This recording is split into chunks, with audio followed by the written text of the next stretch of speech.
even though being announced as a Sacramento Kings pick when Adam Silver stepped to the podium and announced the 24th pick of the first round. But Olivier Maxence-Prosper, native of Montreal, who played for a year at Clemson and 2 years at Marquette, a Dallas Maverick. Saw the Sacramento Kings logo up there, but he is a Mav. 12.5 points last year in his junior season at Marquette.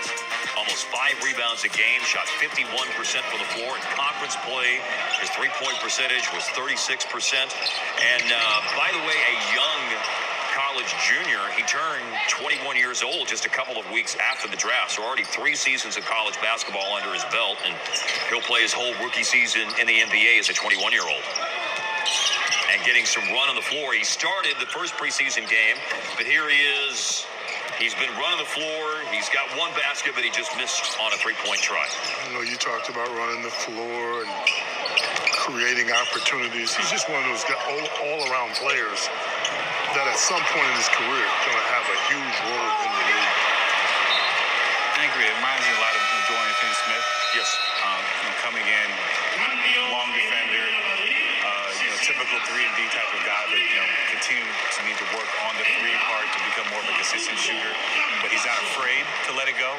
He comes in with a lot of confidence, and I think J-Kid gave him a lot of leeway coming in to kind of try to earn that starting spot because of his defense and his versatility, but to continue to work on his offensive game. Well, he certainly stood out defensively. There's Omax, stood out defensively in his time collegiately.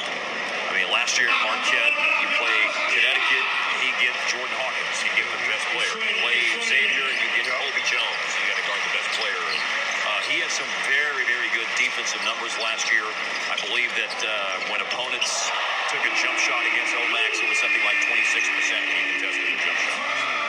That 7'1" wingspan will help in that regard. I wonder, too, Devin, it's pretty unusual to have 2 rookies, in the same draft class like these 2 are, where they've literally been attached at the hip, since draft night and coming to Dallas and workouts in the offseason and living together. How might that help both of them, sort of acclimate to this new NBA life? When they're both going through it together and, that they're learning this NBA life, it's great to have somebody that kind of lean on and you're going through this process. They, talk about they're going to be forever connected in that way. So I think, really having to go through that experience, it's going to further, help them develop, push one another.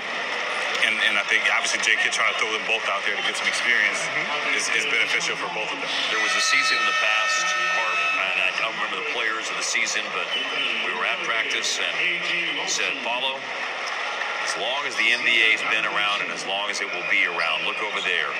Rookies always hang with one another. They are connected. They're all they have coming in as young players. They're going to eat together. They're going to do everything together. And it does make the transition a little easier, if you would. But at the end of the day, both these guys have the potential to grow into something special, and it helped the Mavericks to become younger as a team, which they've been trying to do for a long time. And you got Lively at 19 years old and Omax at 21. Got a stoppage in play here. The Mavericks are trying to get the quick start on the inbounds pass. We'll have a do-over on that. Into the back half of the 4th quarter, Real Madrid still hoping for an opportunity for a comeback here. As we noted earlier, they have had a couple of NBA wins against NBA teams in preseason games in the past, against the Raptors in 2007 and against the Thunder in 2016. Here is the individual we were speaking about at length just a moment ago, Olivier Maxence-Prosper. Had a chance to talk to him back on draft night, and he's a hard worker. I saw things prior to the draft and saw our interviews with him. He is not afraid of putting in the work to get better, and he's been around the game. Get a load of this if you're not familiar with this. His mom and dad played college basketball at Concordia University in Montreal.